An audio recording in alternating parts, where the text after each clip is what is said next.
Good afternoon, Malacañang Press Corps. Salamat sa pagdalo.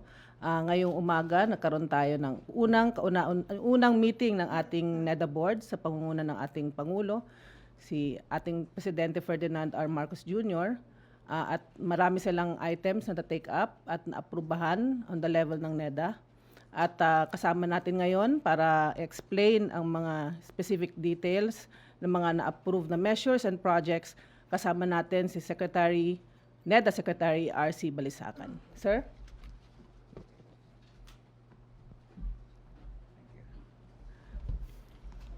Thank you. In its first meeting under the administration of President Ferdinand E. Marcos Jr., the NEDA board endorsed the EO or executive order modifying tariff rates on certain electric vehicles or EVs, such as passenger cars, buses, minibuses, vans, trucks, motorcycles, tricycles, scooters, and bicycles, among others, including EV parts and components. In particular, the EO will temporarily reduce the most favored nation or MFN tariff rates to 0% for 5 years and completely built up or CBU units of certain EVs, except for hybrid type EVs. It will also implement tariff modification on certain parts and components of EVs from 5% to 1% for 5 years. The NEDA board also indicated that the tariff modifications shall be reviewed after 1 year of implementation with a view to assessing its impact on the development of the EV industry ecosystem. The EO aims to expand market sources and encourage consumers to consider acquiring EVs, improve energy security by reducing dependence on imported fuel, and promote the growth of the domestic EV industry ecosystem. Likewise, the NEDA board approved NEDA's guidelines on processing PPP or public-private partnership proposals. The new proposals or procedures aim to harmonize the review and approval of the NEDA board and the ICC or the Investment Coordination Committee, including the preparation and submission of government agencies of PPP projects, with the joint evaluation of the NEDA Secretariat, the PPP Center, and the Department of Finance. The guidelines also include the updated list of documentary requirements for solicited and unsolicited proposals. The issuance of the guidelines is pursuant to Section 2.1 of the revised 2022 implementing rules and regulations of the Build, Operate, Transfer or BOT law. Further, the NEDA board approved one new project funded through Official Development Assistance or ODA, and also changes on 5 ongoing projects. The Philippine Fisheries and Coastal Resiliency or FISCOR project of the Department of Agriculture, Bureau of Fisheries and Aquatic Resources, costing 11.42 billion pesos, aims to improve the management of fishery resources and enhance the value of production of fisheries in select fisheries management areas. Also approved was the request of the Department of Transportation for utilization of savings, change in scope, and loan validity extension for the Maritime Safety Capability Improvement Project, Phase 1, as well as its request for 19-month loan validity extension for the new Communications, Navigation, Surveillance, or Air Traffic Management, or CNS, ATM, Systems Development Project. For the Department of Public Works and Highways, the NEDA board approved the request to extend by 12 months both the implementation period and the validity of the loan for the Samar Pacific Coastal Road Project and the request for changes in scope of works, increase in cost, and reallocation of contingency costs to civic works or civil works category for the integrated disaster risk reduction and climate change adaptation measures in low-lying areas of Pampanga Bay project. Likewise, the committee approved the request for change in scope for the Philippine Competition Commission capacity building to foster competition project. That's all. Thank you. Questions? From Ana Bajo of GMA News Online. May we get Palace reaction on this? The Philippines has made significant gains in reducing poverty, but income inequality remains, with the super rich capturing a substantial portion of the national income, according to multilateral lender World Bank said in its latest report. What will the government do to address the income inequality? The 8-point socioeconomic agenda and the upcoming Philippine Development Plan, PDP 2023-2028, is intended to address the issues like that, and that is to accelerate poverty reduction while ensuring that the rapid growth that the plan envisages for the medium term will also be very inclusive.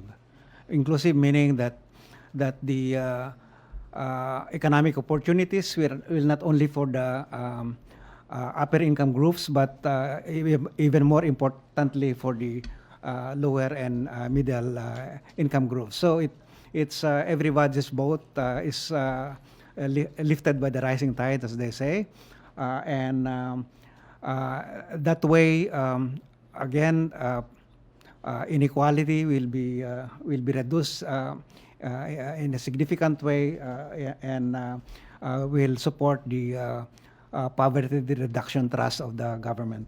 Okay, Alexis Romero, Philstar. So, Secretary, what does the administration seek to achieve with the modification of the tariffs on e-vehicles? Well, we want to encourage the adoption, the use of e-vehicles, because that will address pollution issues, and of course, it's our adaptation to climate change, and that's we believe that's the future.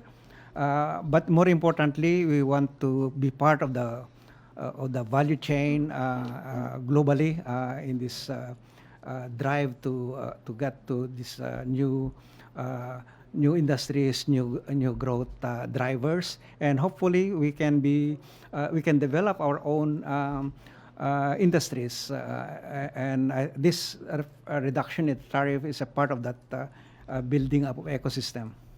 Regarding details of the EO lang, no, what was the previous tariff for the e-vehicles, and how long will this modification last? Various rates, some 5%, 7%, 10%. So ranges yeah. from I believe it's about 30% down to 7% to 5%. Most of it are in that range because we have done a lot of tariff reduction in the past 2.5 decades, and so our tariff rates are actually already very low. So it's not going to really have much. So the zero rate will last until. Well, we will review the effects of this new policy after 1 year, and we'll see how we reconfigure the system by then. Salamat po. Alvin Baltasar, Radyo Pilipinas. Secretary, magandang hapon po. Secretary, hindi po ba malulugi ang pamahala natin dito sa gagawing modification doon sa tariff sa mga e-vehicles? Hindi pa naman kasi we are really reducing the tariffs for those vehicles that are not actually yet locally produced, no? As of now, the quantity of those vehicles is not that big, but because we want to encourage the adoption of EVs, that will eventually increase the demand for support systems like the chargers, and it can even develop value-adding services for our industry. Secretary, dagdag ko na lang po. Doon sa NEDA board meeting with the President kanina umaga, hindi ba napag-usapan yung pagpa-phase out na tuluyan doon sa mga sa mga traditional jeepneys natin? Well, this is hindi naman sa pag-phase out, but eventually as this technology, as these EVs become more popular, and as the prices for these vehicles become more competitive, eventually people will switch to these EVs. Yeah. So as of now, as you may know, the costs are still quite high, but technology is developing rapidly, and this cost, including the batteries, are also already going down. Okay, Marisa Mali, GMA News. Hi, sir. Good afternoon. Also a follow-up on the tariff. Sir, how soon are we expecting this to start? Yung mga tariff reduction nga po. Yeah. So we have an EO that is going to be signed by the president. That is going to be published. Usually the publication date is about 15 days. Now, once that's published, then it's effective. All right, so very soon. Sir, aside from the tariffs that you announced, will there be more incentives to those who will be buying EV vehicles? And can you just clarify, I think I heard you mentioned a while ago, except for hybrid type. What does that mean? Kailangan full yung EV at kapag hybrid, hindi ma-i-implement yung tariffs na reduction na yon? As of now, the hybrid will not be affected by this change in the tariff rates. But as we said, we will review the performance of this reform after 1 year, and to see if there is a need to also include the hybrid. Sir, kasi as we speak right now, one of the problems are the chargers in different stations. You've mentioned it a while ago already. Right now, there are no available chargers for full EV vehicles. So how are we going to encourage them if we only have reduction of tariffs, but there are no available chargers for full EVs? Parang ang hirap po ata na nakakatakot na baka in the middle of your travel, maubusan ka ng baterya at wala kang pagcha-chargean. Paano po kaya yun? Precisely. It's chicken and egg, right? The objective of this tariff reduction for EVs is to ensure that there are enough EVs around, such that there are incentives for the service providers for the charges to be set up, because those things will not come in unless they see that there is a market, right? So we hope that by opening up the market for more EVs, then this subsidiary auxiliary services will develop rapidly.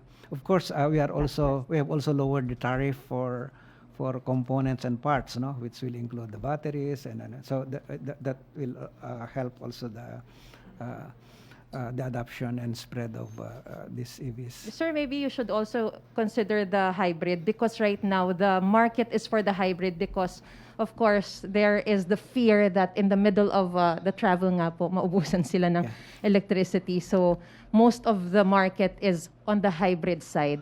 Maybe, are you also looking into that possibility that reduction of tariff will also be implemented to hybrid EVs? Yeah, we have considered that, and the decision is to take stock of the lessons learned of the performance of this reform within 1 year, and then we'll decide whether after 12 months there's a need to include the hybrid. Okay, Pia Gutierrez, ABS-CBN. Hi, sir. Sir, with the planned reduction of the tariffs, how much do we expect the market costs of these EVs to go down?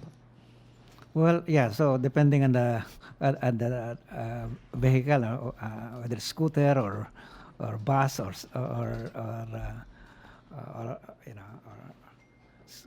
tricycles, it does, but the tariffs, 7%, 5%, 10%, that's what at least the savings I could have from the importation.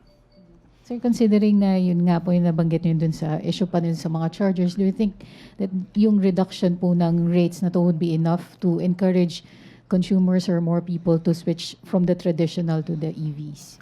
Maybe not enough, but there are other incentives that, for example, producers of EVs can avail of. For example, you have the CREATE law, we have the DTI and other, particularly the DTI-based agencies providing incentives can also be availed of. That it's true that it's still expensive, but at least this is a step toward in achieving that objective of enhancing the ecosystem for more EVs in the country. Okay, last question. Chona Yu, Radyo Inquirer. Sir, good afternoon. Sir, good afternoon. Good afternoon. Sir, ito bang reduction of tariff, is this a government solution to address yung sunod-sunod na oil price increase? That this will certainly help, but I think it's also a longer perspective, because the world's changing, as you know. We are moving. The world's moving into this a more environment clean systems of transportation, production, and I think this is a way for us to be part of that of the change and not be left out in that ecosystem. Okay, maraming salamat po, NEDA Secretary Arsenio Balisacan. Maraming salamat po, OPS, OIC, Undersecretary Charlie Villicara Garafil. Thank you. Maraming salamat, Malacañang Press Corps.